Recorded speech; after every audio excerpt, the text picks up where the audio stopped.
नमस्कार मैत्रिणींनो, संगीता किचन रेसिपीमध्ये तुमचं अगदी मनापासून स्वागत आहे. इथं पाहू शकता मी पावशेरला कमी तांदूळ घेतलेले आहे, ते बी प्युअर इंद्रायणी, आणि त्याच्यानंतर मूठभर मसूर डाळ आणि मुगाची डाळ.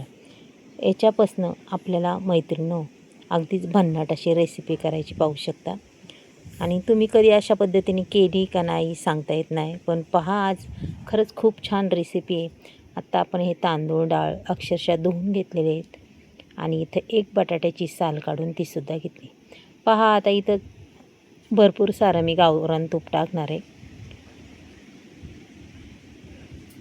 अजून थोडंसं टाकणार आहे. पहा थोडं जास्तच आहे, त्याच्यामुळे थोडंसं कमी करते.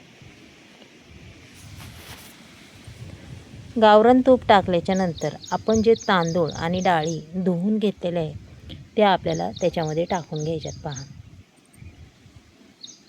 आता ह्या पूर्ण मी अशा टाकणार आहे, पाहू शकता.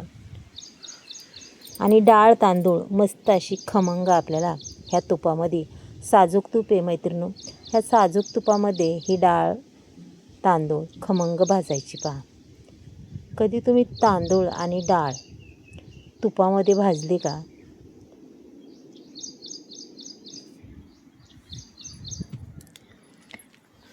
मग चला घेऊया भाजून. अगदीच खरपूस असं भाजून घ्यायचं आहे बरं का. पहा अक्षरशः 5 मिनटं मी तांदूळ हे भाजून घेतलेले आहेत, पाहू शकता. आणि खमंग असा वास सुटलेला आहे आणि तांदळाचा रंगसुद्धा सफेद सफेद झालेला आहे बरं का. पहा सुंदर असे तांदूळ आणि हे डाळी भाजून घेतलेले आहेत आपल्या. आता ते पूर्ण भाजून झाल्याच्या नंतर थोडंसं तेल टाकले बघा, जास्त नाही आहे. त्याच्यात टाकायची आपल्याला जिरी मोहरी. ती छान तडतडली तर लसूण टाकून द्यायचा, कढीपत्ता टाकून द्यायचा, कढीपत्ता बी छान तडतडून द्यायचा.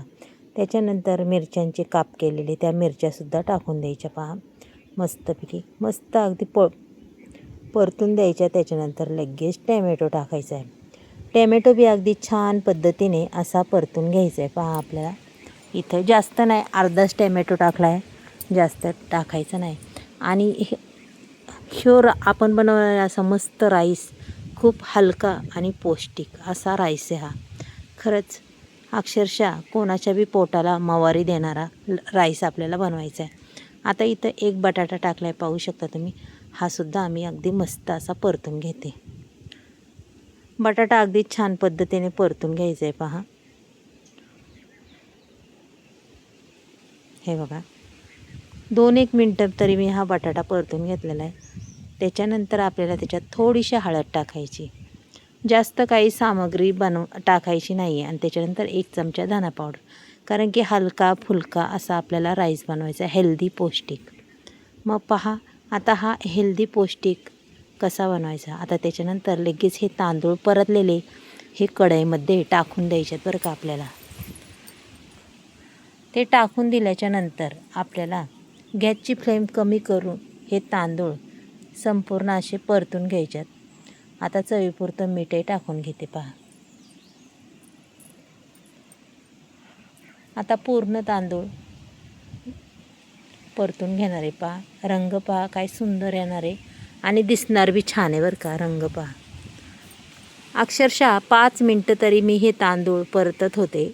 जेवढं परतून निघेन तेवढं त्याचा वास घमघमाट सुटत होता आणि तांदूळसुद्धा खूप छान परतले गेले. त्याच्या आधी बी आपण तुपामध्ये, गावरान तुपामध्ये हे तांदूळ भाजून घेतलेले आहेत आणि आत्तासुद्धा परतून घेतलेले आहेत, पाहू शकता. आणि अक्षरशः उकळलेलं पाणी आपल्याला त्याच्यात ओतायचं आहे. पाहू शकता मी दुसरीकडे पाणी उकळायला ठेवलं होतं, हे बघा. पहा उकळलेलं पाणी ओतायचं आहे, संपूर्ण पाणी. आणि आपण जेवढं पाणी टाकलं होतं ना तेवढंच पुरेपूर होणार आहे. आता मी त्याच्यातलं थोडंसं पाणी ठेवणार आहे. पहा, कारण की पुन्हा लागल्यावर आपल्याला तेच पाणी त्याच्यात ओतून द्यायचे. पहा इंद्रायणीचा भात आहे आणि तांदूळ परतल्यामुळं आणि उकळतं पाणी टाकल्यामुळं अजिबात चिकट वगैरे होणार नाही आहे आणि खायला बी खूप पौष्टिक. मिरच्या बी काही तिखट नाही आहे मैत्रिणींनो. चला आता तेवढं पाणी आपण त्याच्यात ओतून दिल्याने एकदा खालवर करून घेऊया. पहा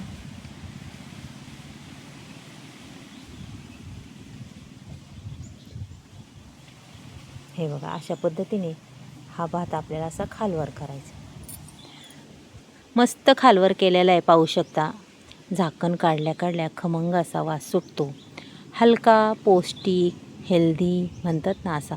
अक्षरशः तुमचे मुलेसुद्धा आवडीने खातील. चला अजूनही 2 मिनटं झाकण ठेवूया बारीक गॅस करून आणि त्याच्यानंतर आपल्याला पाहायचं आहे आपला भात झाला आहे का काय. वाव, पाहू शकता. साईडला तूपही चमचम करते आणि भातही खूप छान झाला आहे.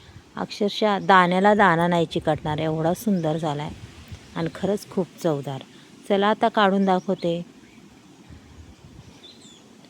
हे बघा, आता मी काढून दाखवते आणि मस्त असा गरम गरम भात काढायचा आणि मस्त खायला सुरुवात करायची. पाहू शकता किती सुंदर झाला आहे. साधा, सोपा, हेल्दी, पौष्टिक असा हा राईस झालेला आहे आपला. पहा, आता शक्यतो माझ्याकडं कोथिंबीर नव्हती. कोथिंबीर जर तुमच्याकडे असली तर नक्कीच तुम्ही घालू शकता. आणि आजचा राईस हा कसा वाटतो आहे ते सुद्धा तुम्ही मला सांगू शकता. एकदम हलका, मुले आवडीने खातील एवढा सुंदर झाला आहे. चला मग मैत्रिणींनो, उद्या भेटूया. बाय.